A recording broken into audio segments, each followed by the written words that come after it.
For number 21, we just need to simplify that expression. So that'd be the same as negative 3 times 3. Just the 3 is squared, not the negative. That'd be negative 9.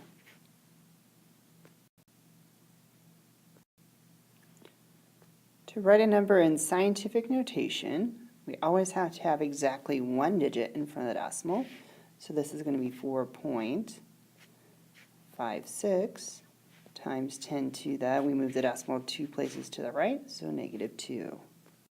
This is another simplified problem, practicing our order of operations. 4 squared is 16 minus 6 divided by negative 3 times negative 4 would be negative 12 plus 14. So 16 minus 6 is 10, divided by 2 is 5. And number 24, we just need to simplify. So we're going to add our like terms. If I have 1x plus 3x, I'm just going to reorganize them to put things, like things together. And then I could have 2y minus 1y. There's not a 1 there, but if there's not a number, we know there's one of them. And then we had negative 3 plus 6. So now that we've grouped the like things together, I think it'll make it easy to add. So 1x plus 3x is 4x, 2y minus 1y is 1y, and negative 3 plus 6 is 3. Number 25 just says simplify, so we're going to use the distributive property. So I have negative 4 times x is negative 4x, and negative times negative is positive. 4 times 2 is 8y. Number 26, I said use the number x to represent the number. Write the following algebraic expression. Subtract 2 from a number.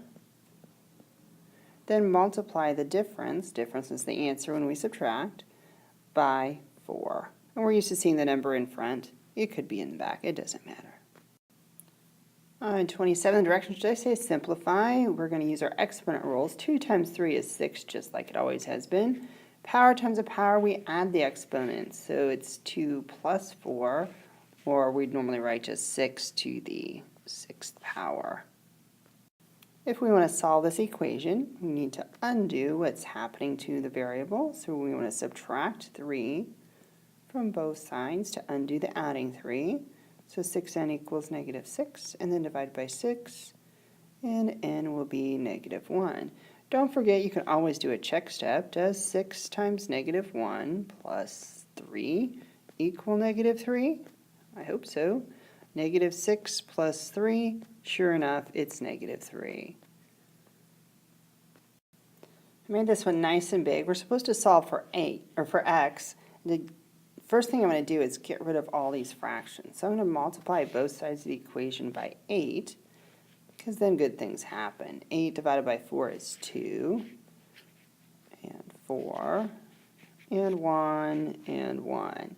So now I have something that looks much nicer. 2x minus 4 equals 1 minus x. I want to get my variable on one side, so add x to both sides of the equation. So 3x minus 4 equals 1. Add 4 to both sides of the equation. I get 3x equals 5. Then I can divide by 3.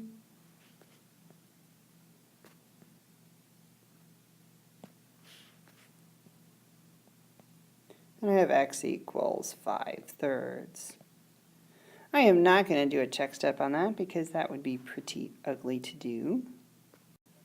To solve this equation, we need to get our variable on one side first, so subtract 7x from both sides of the equation. So 8x minus 7x would be 1x, plus 9 equals 6. All I have left to do is subtract 9 from both sides of the equation. And I have x equals negative 3.